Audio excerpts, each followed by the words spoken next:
All right, so welcome everyone to our second episode. I'm Ben Symon, and I've got with me today Dr. Jannie Geertsema, who's a child and adolescent psychiatrist and consultation liaison psychiatrist at Lady Salento Children's Hospital. Thanks for coming. Thanks, Ben. Thanks for having me. Yeah. So Jannie, I want to kind of do a narrow but deep dive into a very specific topic today, which is, we have heard a lot of stories over the last 24 hours at Don't Forget the Bubbles about the importance of story and human connection and maintaining empathy with people. We haven't had much of a conversation about why we don't do that. And I think for me, one of the big barriers in my clinical practice, in my educational practice, in connecting honestly with someone, is that we get defensive. You know, we say we want feedback, but then we get upset when we get it. We say we're trying to help the parents, but we don't necessarily listen. We get frustrated when they seem to not take in what we're telling them. And so I'm wondering if we can just break that down over the next 20 minutes or so. So to start with, from like a really basic, very simplified level, why do we get defensive? Well, thanks for that, Ben. I have to say I'm quite amused by Ben being curious about psychiatry, because most of the pediatricians I know want to get as far away from it as possible. So as I was sitting there, I just realized that I'm going to go off script a bit, Ben. And I think what I've realized, I think to some degree at least, it's dishonest to think about feelings. Whereas what we really should be doing is to think about the psychological energy that's embedded in that feeling. So I think that's a huge difference. And it's much harder work. It's not so much about just neutralizing feelings. It's about digesting toxic affect that comes with that. And that is no joke. That is really hard work. So why do we get defensive? I think Professor Irvin Yalom at the University of Stanford did a longitudinal study over 30 years where he asked people what their biggest fear was, and most of us have a deep-seated conviction or belief that we just don't have what it takes and that we're essentially faking our way through life. And that certainly resonates with me. Maybe that's why I became a psychiatrist. So I guess what I'm saying is that when things go wrong at work, there would be this negative attribution bias where we think, it's my fault because I don't know what I'm doing. And then furthermore, I think how we see ourselves is trapped between primitive fears and urges and society's expectations of how we should be behaving. And that is very difficult. That's a difficult place to sit in. So if I can just recap that. So we get defensive, sometimes because we have this quite universal sense of inadequacy, or what we would call in clinical practice, we often refer to as imposter syndrome. And we kind of have these two parts of our brain, a primitive part that has sort of some very evolutionary urges, and then we have kind of society, the part of us that's created by society and our upbringing and our own expectations that we probably identify as us. There's tension between those two things. And you've mentioned to me before this idea that defensiveness is not a character flaw, that it's actually psychological homeostasis, that it's actually there to protect our sense of self. Yes, that's right. So in psychiatry, we like to think of our sense of self as how we see ourselves and how we're sitting in the world. And that's no easy thing, right? Because we've got these ancient parts of our brain where very strong impulses, urges, and feelings like aggression and violence is held, and then these unreasonable expectations that society have of us, where it's just not okay to scream and to hit people and to murder disturbed mums. So in between all of that is our sense of self, and through thousands of years, psychological mechanisms has developed to protect our sense of self. And if we lose our sense of self, we go crazy. So the stakes are high. And I think for me, what's helped me is kind of stopping thinking about psych as not being part of the body. And if I think of my sense of self as an organ that is just as important as my brain or my heart, then actually getting defensive is kind of a natural process in making sure I don't lose that organ. And that actually really helps me. Yeah, I think you could see it you could look at it as a sign of health and not as a sign of disturbedness. Yep. So I want to just unpack defensive mechanisms. And so one thing that you've taught me in the past, Stuart, if you're able to bring up the slide, is this concept of the triangle of conflict, about why we show defense mechanisms or why we engage in defense mechanisms. And so from what you've taught me, it's kind of 3 points of this triangle, but essentially we all experience often emotions or feelings or thoughts that we can't express in the moment. And we have an understandable, logical anxiety about the consequences that would happen if we express them. Yeah? And so reframing a defense mechanism as actually our immune system's intervention to stop that thing happening and to protect us is essentially what happens. Is that kind of, have I got it? Yeah, sort of. I think so for example, well, these are complicated things, and I'm not going to sit here and pretend that I get it. Yeah. We're trying to figure it out together, I think. Yeah. So say, for example, there's this fury, there's this sense of incredible hatred that you have. I just wanted you to say yes. Yes, yes. So I am going to just, not to get defensive, but... Me too. Yeah. So I was wondering if you can just come with me in that triangle, and if we just unpack quickly two examples, and I've got one, you've got one, we're going to share together. So mine is when I did my adult emergency year, I spent some time in resus where it felt like every second patient was a highly activated, abusive methamphetamine user who I was giving droperidol to. Yeah? And as a pediatrician, that was just a really new, frustrating, irritating experience. Yeah? And so I kept my cool, and then one day as I was going home, I walked in the front door, tripped on the vacuum cleaner, and then I turned around, and I kid you not, in that moment, I hated that vacuum cleaner, right? And I kicked it really hard, and then I turned around, my sister caught me. And she looked at me like I was the craziest mofo she had ever seen. Yeah. So, am I crazy? Obviously. Yeah. Mic drop. No, psychiatrists like to give names to things because when we can name it, we can grip them and deal with it. We would call that projection. Oh, no, displacement, actually. Yep. Displacement. So what that means is that you've taken the psychological energy that was embedded in the feeling of aggression and hatred, you set it aside for later when it would have been helpful to get rid of that energy, and then you discharged of it appropriately.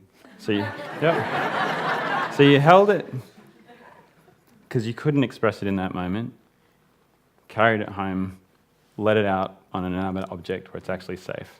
What would you have done if you did that in emergency? What would have happened? Yeah, it wouldn't have been good. Yeah. Okay. So if we unpack that on our triangle, we had the hidden feeling, which I guess is anger and frustration at a patient.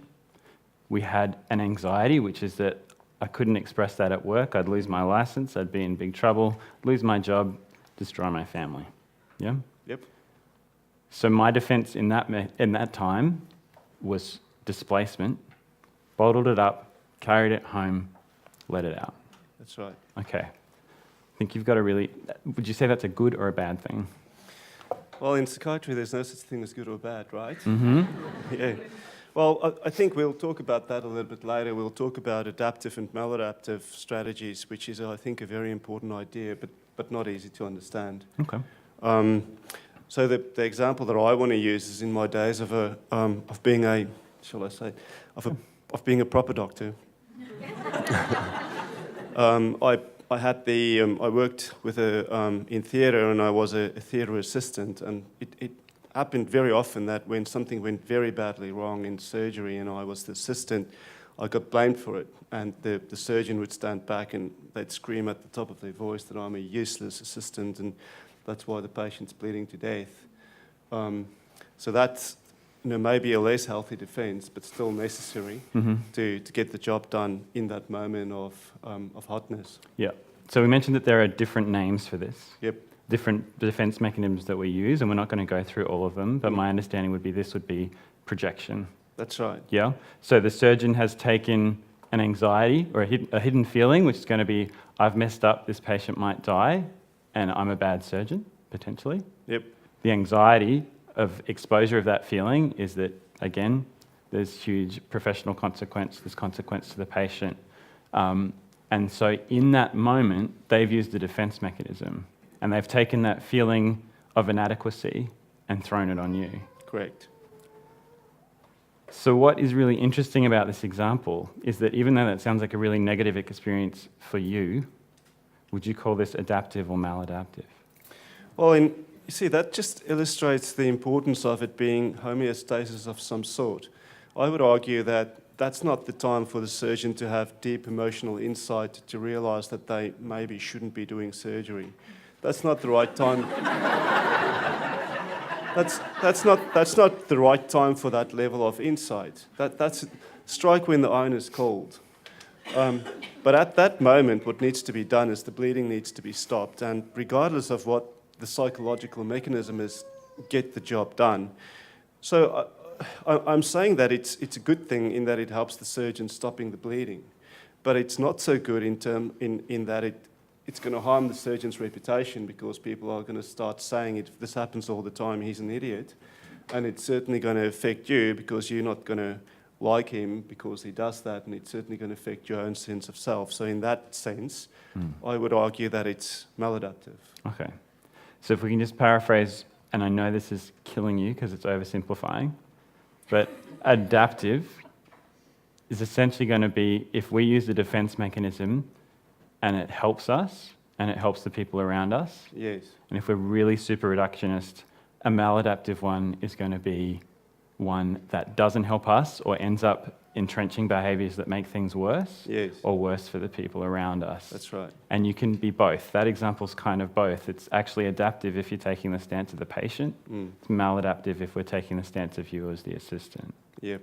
And I think for me, just understanding that complexity makes it easier for me to not judge that surgeon as harshly in that moment. You know?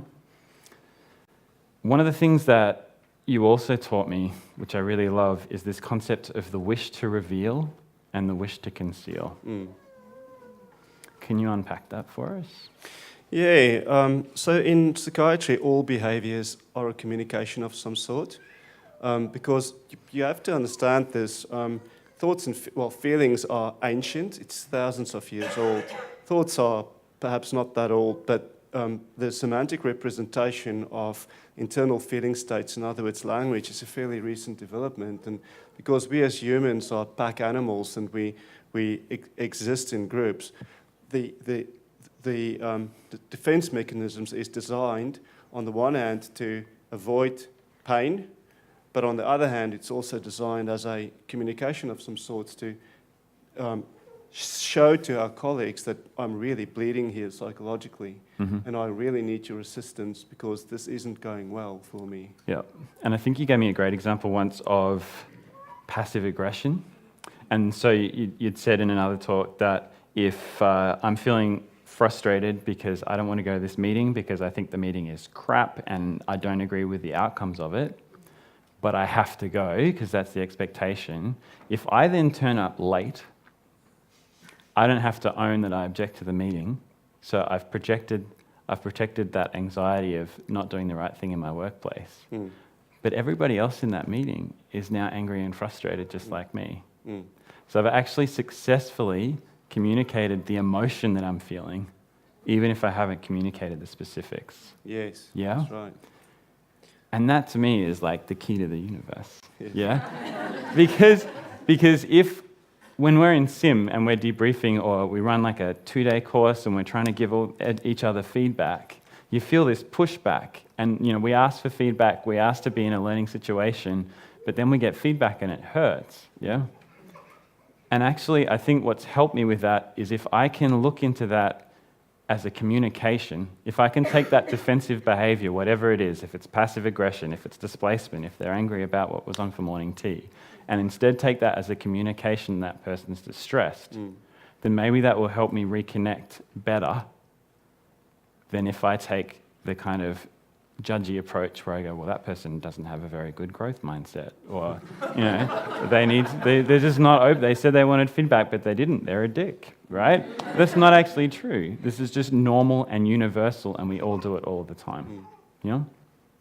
So in our last 5 minutes, I guess I want to just ask you, now that we've kind of unpacked that as a mechanism and sort of given us some structure to understand the basics of why we get defensive, when we experience someone in that moment, how do we help them rather than escalate things? Just in 5 minutes, you could just solve that problem. Well, what do you say to that? I think an important rule in psychiatry, again, is that things are never so bad that it can't get worse. And I think that's true. And the worst thing to do when someone has regressed, dysregulated, bleeding emotionally, is to point out their deficits to them and say, well, I've got some feedback for you. You shouldn't be doing this.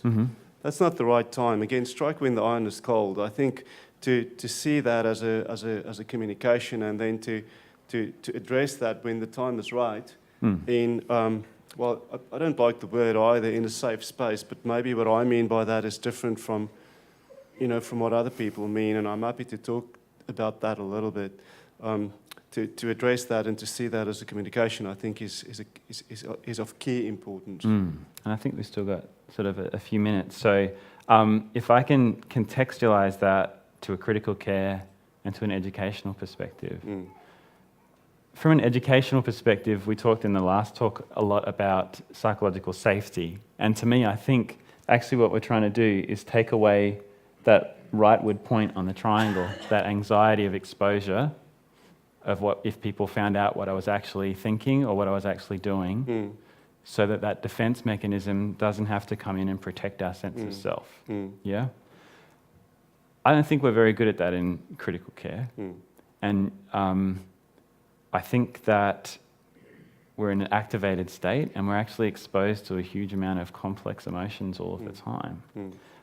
And we don't have the words to process it right. And so we go home and we take it out on our spouse, or we find some other way to express it, because we don't even really understand from a basic level what's going on with us. We're kind of starting to do that with critical incident debriefing and things. But what do you guys do in psych?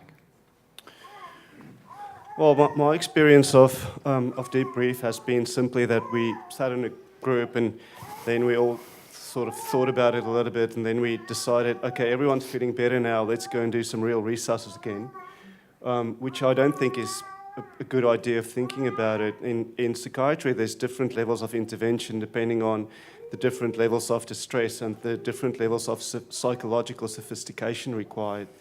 And I do think that feelings are not just about touchy-feely, singing kumbaya sort of thing. I think feelings are really powerful, difficult things to understand. They're even harder to detoxify and to articulate appropriately, and that's no joke.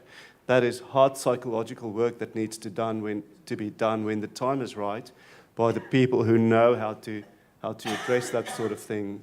In psych, we distinguish between debrief, mentorship, individual supervision, group supervision, and then therapy for ourselves. And each of these have a different level of surgical depth that's used to dissect the underlying reasons why these feelings are so powerful and all-powerful over us sometimes. And I think for me, learning in psych, when I did the psych term with you, was that finding out that supervision is not about me learning about psychiatry. It's learning about what the emotions of my experience with my patients actually brings out in me, and how I experience that, really important. Yes. And I think we need to work out as a community how we're going to do that in critical care. Before we run out of time, I want to say this. I think it's such an important thing to develop insight, which means to understand who you are, what you bring to the consultation, and how you sit in the world, and how you affect the people around you. And that's no joke. That's very difficult to do. And when you've got that, the first step to good judgment is having good insight. And we all know that good medicine is all about good judgment, right? So this is very important. Great. So I'm just going to close there and summarize. So defense mechanisms aren't character flaws. They're universal, and you can kind of think about them as an immune system for your sense of self or its psychological homeostasis. Yeah? We use them to protect ourselves from the consequences or the feared consequences of unexpressed emotion. And sometimes the defense mechanism that we choose actually conveniently also expresses the thing that we're dying to express, even as we protest that it's not. Yeah? And so I think our journey, when we're experiencing patients, families, staff, colleagues who are demonstrating defensive behaviours, is to hopefully take that little point off the triangle and understand that that's okay, and accept them, and understand that at a later time you might be able to have a different conversation. You got it, Ben. Great. So we might open the floor up to some questions.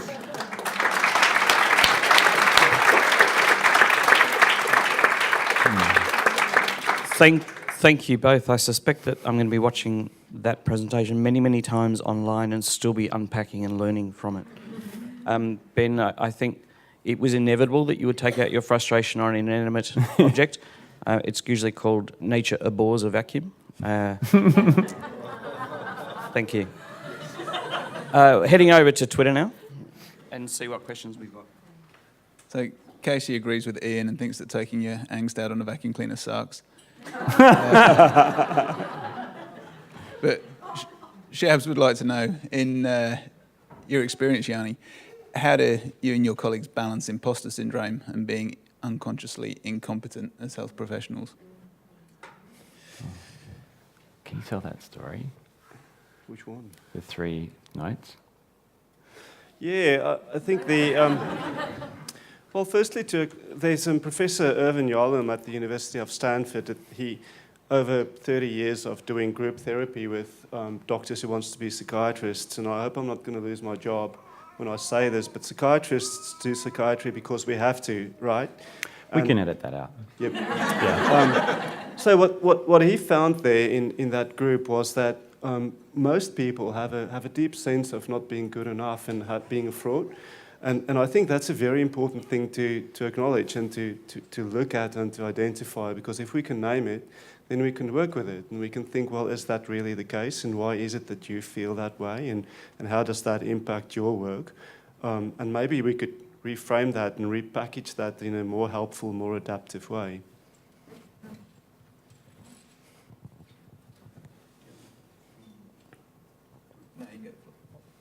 So we might go to the floor if that's okay, and we've probably only got time for about 1 more minute. So if your question is able to be solved with a number or something similar, please go ahead. I would say that we're not really, all of us have a variable ability to interpret someone's emotions. But there are some good resources. Babette Rothschild's book has got a superb chart within it. I'm sure you're familiar with it, that describes the grades of people's feelings. She puts it into 7 categories of arousal and points out that actually it's quite readable, when you look at the different states of arousals, but we're not taught it. So we're often faced with people and we're not really quite sure of their level of arousal, so we behave inappropriately. But it actually is quite a teachable thing to recognise levels of arousal. I just wondered what you thought about the deliberate teaching of that. I think that's an excellent idea. I think that's such a helpful thing, and even though we can identify intellectually what different levels of arousal is, but what I think we're also very good at is on a very intuitive gut feeling level to know that there's something just not right, and that there's something going on here that's above and beyond what rational, measurable facts are showing. But certainly, I mean, the better we are at naming things, the better we are at dealing with them. So I think that's an excellent idea. If I can follow that up, though, I think one thing that I've reflected on learning this stuff is even when you understand it, it's really hard to stay calm in the moment. Like, you can feel your frontal lobe just burning, trying to let that person express that behavior without escalating yourself. Quite nicely within that diagram, there's kind of a solution for each level that helps guide us, perhaps, that this is one you should not touch, this is one where you should be giving sympathy, this is one where, cool. Whatever. Thank you. I think we will have to wrap up for the sake of time and to allow the next of the speakers to come across. Thank you again to both Jannie and to Ben as well. Could we please give them a round of applause?